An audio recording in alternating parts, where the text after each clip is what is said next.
What's up, guy? Wagwan, Hanakamo, tranquille, Hadoka Gana Doma. Lamzo, aka Mieze d'Arriva, aka Messato de Mieze, aka Aladji de Mieze. Pra. Bon, avec l'inki, pour nous, mouvement banga, pep, segadi, respect koya bori, amaware, big banga. Donc c'est ça ada sonyo ko bagani agani akorombasi donc sonka ila clip mxa bagani khadi amara donc wori pour na ci sonka kama en même temps na ñi clip ki xa décortiquer né no avis ko wala affaire ke fam mo be vous avez capté non donc let's go marumbo to gala nyame kandi baba gala na khobono ngadi gala kheso xa ko ni ndaga ba ko xala kokolo nkota bana khuto khasmu malata sokolo khahaten torono tankutu kutu ko di jatti zigi rajati ndana gumbora la tiketaki khirisundi njaki hangela gite ko xana gombi. Voilà guys, on a dit welcome back Amaria. Donc kundo ñanu quoi comme la ko xamobe vidéo que je parle on va parler de Big Banga à Kourombasi, t'as capté donc qui est, j'espère, son album quoi, tu vois non, qui est extrait de son album plutôt, Amara, donc album qui sera disponible le 3 mars, Amara, donc attendez, ça serait du lourd, je suis sûr et certain que ça serait du lourd, parce que le gosse là a du talent quoi, tu vois non, he is talented, tu vois non, franchement parler, il a du talent, et puis il bosse aussi, hein, et puis encore, il a l'apparence aussi, hein, il a une apparence d'un rappeur quoi, tu vois non, quand tu le vois automatiquement, il rappeur quoi, t'as capté non, donc rappeur il faut maintenant quoi, donc dundu ñani rap that's life, c'est la vie quoi, tu vois non, faut nga dundu ko quoi, t'as capté non, donc t'es Big Banga, il vit du rap quoi, c'est-à-dire que il en vit quoi, Amara. Donc c'est ça quoi, franchement moi personnellement je vais être sincère quoi, Gamourbe il me plaît comme ça là quoi, tu vois non, donc quand tu le vois automatiquement il est représentable, c'est-à-dire que là où il a représenté nos on a dit non mais qui a nos rappeur, il est stylé aussi, style vestimentaire aussi, il est carré quoi, tu vois non, comme Khagatou Mourbe. Donc c'est ça hein, on a une détail, parenthèse c'est déjà fermé, donc on va rentrer. On va commencer par le son. Le son, franchement, parler das dope, mais son qui sont éco-tribunal. Donc, éco-tribunal, parce que nous avons watini. Marumbo to gala nyame kandi baba gala na khobono. Ngadi gala kheso xa ko ni ndaga ba ko xala kokolo. Nkota bana khuto khasmu malata sokolo. Voilà, guys. Donc, éco-trip, peut-être yo non tatou. Watini éco-trip, peut-être yo non tatou quoi. Mais je vais juste un point ko souligner quoi. Éco-trip, c'est-à-dire que donc c'est le exemple on a Ibo One c'est l'Afrique nord de ça on a donc Afrique de l'Ouest c'est le rappeur le plus connu sous ça quoi, c'est-à-dire que Ibo One est rappeur bi toute sa carrière il ne fait que ça quoi, tu vois non, donc c'est ça quoi, écoutez c'est-à-dire que rappeur bégatini ngani quoi, tu vois non, donc il y a beaucoup de rappeurs qui le font quoi, rappeur gab wa kenna bari amara, donc kenka akapa game kan woni amara, donc c'est ça hein? Big Banga on a des écoutez ken ngari il clash, tu vois non, avant son clash né parce que alors rappeur donc clash ngay direct ngay clash indirect, tu vois non, donc peut-être dina ko ñala pic, c'est-à-dire que nga c'est nga ko c'est indirectement gan ko itini gagner la pique, tu vois non, parce que nous ngam ka watini asubon taga sette khada bana batan kanda atapi voilà en tout cas taga seke nganda tapi, donc ki nga forcément on a haydo yo quoi ay seen yo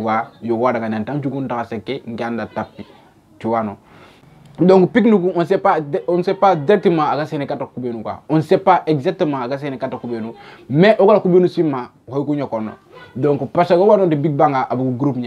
que ton gani Mohaba Empire, donc aga bogu après parce que problème ñanda ba non après aga bogu ora Mohaba Empire wari il a Big Banga classé, tu vois non, donc il a Big Banga classé son que ton garé duro, tu vois non, donc son que no et watini Big Banga ni garanté nya, tu vois non akebe su comme su garé amoria. Donc voilà, l'intention que je explique parce que quels sont nos green quoi,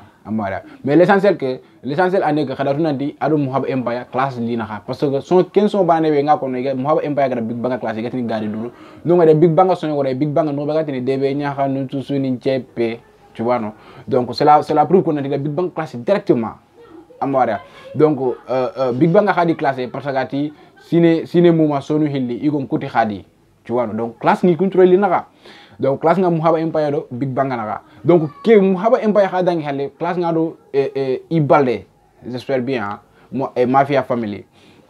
donc Mafia Family classe nga do Big Bang naka parce que Big Bang sonyo ko xadi ada kun ka classé j'espère que kun ka da aka classé tu vois non donc à la question soit ma avec classe ke ma da pique ko bir hitana soit ma da hita Muhaba Empire soit ma da hita et Ibalde moy Muhaba et moy Mafia Family tu vois donc peut-être la wani ni a hisene kati isoro hilla parce que o da problème mo adi isoro hilla naka mais juste succession ñane juste que comme ngar ko bébé simmal quoi tu vois mais peut-être la wani ni kadi yo tan wona problème ngara naka mais gunta hinan nani mais après na ngari ni bangé amma wada donc c'est ça la pique no pita on t'a servi ko gani quoi mais wala ko benu sima wala ko ko xadangani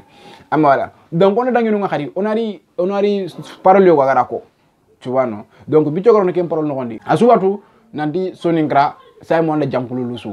tu vois non say mo de jankululu ngesine ndangi jankululu amma wala tu vois non ntara pene linki changana tu vois non parce que say mo ti ntara pene linki sangana hungwame change kalen hungwame poe sang hungwame kalen ni kundanga sangenya je ne sais pas trop amara donc Big Bang khari ati jankululu jakki tu vois no xamarin ke jakki andin petalisi jatti vous avez capté non donc nous nare xayma na teringa khahaten torono jankutu kutu di jatti zigi ga jatti ndana gumbora la tiketaki khirisundi jakki hangela donc gars regardez khakou à vous de juger quoi. Est-ce que hier Big Banga, il parle à Simon ou il ne parle pas de lui? Parce que j'étais clair avec vous. L'ira Simon, est-ce qu'elle a un Jankululu Jackie Bagani, a un sous à album que nous dit MCM, tu vois non? Donc MCM Kenyani a premier clip nga Jankululu Jackie. Donc à dire que si n'est pas Jankululu, Simon n'a qu'un rapport nous quoi, il t'a rappelé, il s'en a rapport nous quoi. C'est-à-dire qu'il t'a rappelé, il y a un rapport nous quoi Jankululu. Parce que Jankululu qu'est-ce sangenya, il y a un rapport nous quoi Jankululu. Donc Big Bang a dit à Jankululu Jackie, tu vois non? Andim pita lisigi Jatti, tu vois non? Donc Simon Sangé qui n'tanga nakara, c'est-à-dire il y a un rapport nous quoi Jankululu. Big Bang a dit, il sinon il kera Jankululu Jatti, andi hita, c'est-à-dire n'tangatia, il risque d'engagner Jatti. Mais gars, en tout cas, on sait jamais tu vois donc on gera femme kuna, gela ka on gera femme ko dana, donc xana ko kundu quoi. Amaya. Donc c'est ça. On est dans on a des clips qui mais en tant que clip image et tout quoi, tu vois. Franchement pas les clips qui qualité image qui franchement ça à toi quoi parce que qualité image qui a un peu 360p. Donc alors que qualité clip ni peut-être à télé ma 1070p, tu vois non. Donc clip ni quand on a télé maman non quoi, tu vois non. Donc c'est ça mais on a 300 1000 ana 1070p on a ça de téléphone moto quoi, tu vois mais clip ni mettre les maman quoi. Donc c'est ça quoi. Mais on voit la qualité image qui franchement pas les clips qui das dope, clip qui dope danyani il a tourné moi hein et puis il a coupé nous rendre quoi, tu vois le talibo nous franchement pas les ngi xama talibo ñi me wala ngi xami to ñi me mu ko yime sax tu vois non a dalla quoi parce que ganni ñani talibo nu ngani rini hein tu vois non igarini ya xanu mbangé ay natiri ya xanu mbangé na sumka ha ina waxu do ngana ina waxu et tout ina c'était extraordinaire quoi, c'était extraordinaire kenya ñu Soningra mais lengi sa Soningra daga mon père de kunga ça on ta ku prana ku ngari mais sax c'est tout un problème quoi, tu vois peut-être Gambie ils vont parce que au coup peut-être talibo ko ñu sugo magari su girti su daga xara Gambia pour na lero quoi, tu vois donc Gambie que bon ils vont parce que kharankanu habi sa kharankanu ngono donc certes yere kharankanu ngono mais yere kharankanu ngere xa mo Sénégal kharankanu ngere ho ga hay bakili mais sa kharankanu ngono mais ikunta Sénégal kharankanu talibon kharange ikuna kharankanu diplôme o nya to ngari ina kharankanu ni sunna nya bon mati Soninko ngi xel humbe be darake quoi, tu vois Soninko e wati yo nga sunna dungo e wati yo nga ko yim tati kutugo ngi xel humbe donc ku nga doge kunni sunna dungo nya. Donc c'est ça quoi, voilà. Donc franchement pas les clips que le fait que Taliban ko goy das dope hein, ça montre et puis Kenny Soningra puis c'est typiquement Soninké quoi. Amara. Donc Big Bang a abimaki style que das dope amara franchement pas les apprécier hein et en plus montage clip qui khadi franchement pas les king khadi c'est trop nickel quoi. En tout cas en grosso modo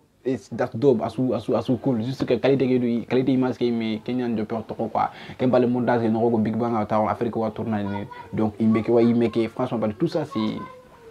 c'est high quoi franchement. Donc gars c'est ça à vous de juger. Bon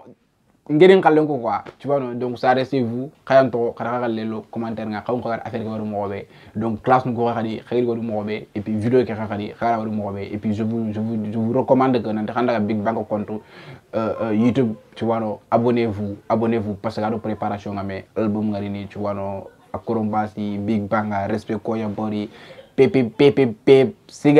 sigadi amara donc kunu nyani gars on a dit halangani khado khaya ka domia lamzo nyani aka mieze d'arriva aka mesatu da mieze aka la chero mucho aka alaji mieze aka le youtubeur de Sony Rap aka lamzo alaji mieze dal valley pep sigadi